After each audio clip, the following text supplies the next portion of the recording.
Cricket చరిత్రలో అత్యంత దారుణమైన రాత్రి జూలై 14, 2019. లార్డ్స్ మైదానం ఒక యుద్ధ భూమిలా మారింది.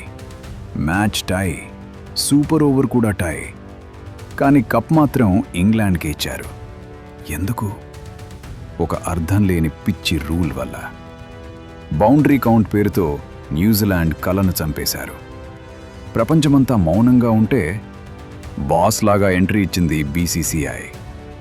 పాకిస్తాన్, బంగ్లాదేశ్ లాంటి బోర్డులు ఏం చేయాలో తెలియక తలను పట్టుకుంటే బీసీసీఐ మాత్రం ఐసీసీకే గొటట్టి వార్నింగ్ ఇచ్చింది.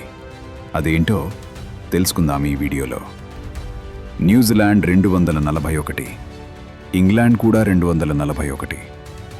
సూపర్ ఓవర్లో రెండు జట్లు 15 రన్స్ చేశాయి. అప్పుడు ఐసీసీ ఒక వింత రూల్ తెచ్చింది. అదే బౌండరీ కౌంట్. ఎక్కువ 4లు కొట్టినందుకు ఇంగ్లాండ్ విజేతగా ప్రకటించారు. క్యాన్ విలియమ్సన్ కళ్ళలో కన్నీళ్లు. ప్రపంచ క్రికెట్ ప్రేమికుల గుండెల్లో మంట. అప్పుడు మొదలైంది అసలు డ్రామా.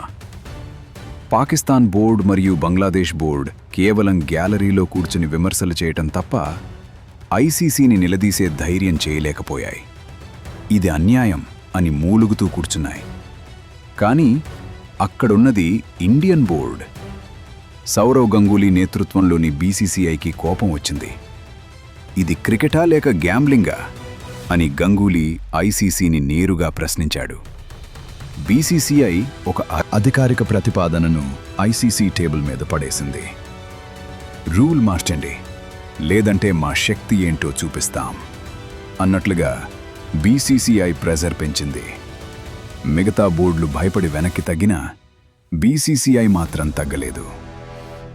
ఒకే సూపర్ ఓవర్ టై అయితే మరో సూపర్ ఓవర్ ఆడించండి, విజేత తేలే వరకు ఆట కొనసాగాలి అని మొండిగా పట్టుబట్టింది. చివరికి బీసీసీఐ పవర్ ముందు ఐసీసీ తలవంచక తప్పలేదు. ఆ పిచ్చి బౌండరీ కౌంట్ రూల్ను చెత్తబుట్టలోకి పారేశారు.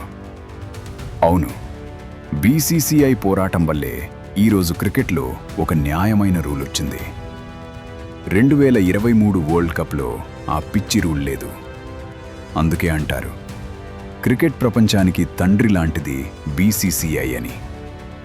పాక్, బంగ్లా బోర్డులు చేయలేని పనిని మన బోర్డు చేసి చూపించింది. ఈ వీడియో మీకు నచ్చితే ఒక సబ్స్క్రైబ్ అంతే.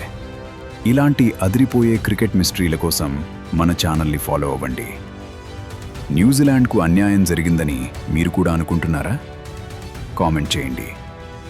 జై హింద్.